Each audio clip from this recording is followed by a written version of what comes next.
புதுச்சேரி உருளையன்பேட்டை தொகுதிக்குட்பட்ட தென்னஞ்சாலை பகுதியில் உள்ள கண்ணகி வீதியில் அடிக்கடி பாதாள சாக்கடை அடைப்பு ஏற்பட்டு வீதிகளில் வடிந்தோடும் நிலை ஏற்பட்டுள்ளது. கடந்த காலங்களில் மக்கள் நல திட்ட பணிகள் ஏதும் அப்பகுதியில் மேற்கொள்ளாத நிலையில் தற்போது புதிய சிமெண்ட் சாலை மற்றும் இருபுற வாய்க்கால் அமைத்தல் போன்ற பணிகள் சட்டமன்ற உறுப்பினர் தொகுதி மேம்பாட்டு நிதியின் கீழ் நடைபெற்று வருகிறது.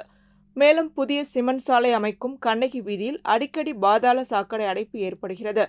எனவே அப்பகுதி மக்களிடமிருந்து வந்த புகாரின் அடிப்படையில் சட்டமன்ற உறுப்பினரும் புதுச்சேரி அரசாங்க உறுதிமொழி குழு தலைவருமான நேரு என்கின்ற குப்புசாமி சம்பந்தப்பட்ட அரசு அதிகாரிகளை அப்பகுதிக்கு உடனடியாக அழைத்து மேற்கொள்ளப்பட வேண்டிய நடவடிக்கைகள் குறித்து விரிவாக ஆலோசித்தார்.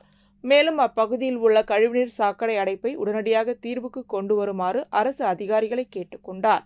ஆய்வின் போது பொதுப்பணித்துறை பொது சுகாதார பிரிவு செயற்பொறியாளர் உமாபதி மற்றும் நகராட்சி உதவி பொறியாளர் நமச்சிவாயம் மற்றும் இளநிலை பொறியாளர்கள் சங்கர், குப்புசாமி மற்றும் அப்பகுதியை சேர்ந்த குணசேகரன், வேலாயுதம் உட்பட பலர் உடனிருந்தனர்.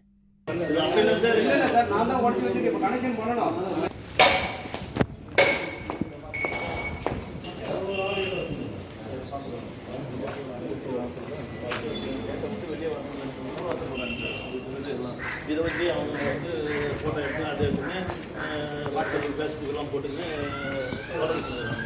உங்களுக்கு இதே மாதிரி இன்ஃபர்மேட்டிவான கண்டென்ட் வேணும் அப்படின்னா நம்ம நேம் டிஜிட்டல் யூடியூபை மறக்காம சப்ஸ்கிரைப் பண்ணி லைக் பண்ணி வச்சுக்கோங்க. ஓகே.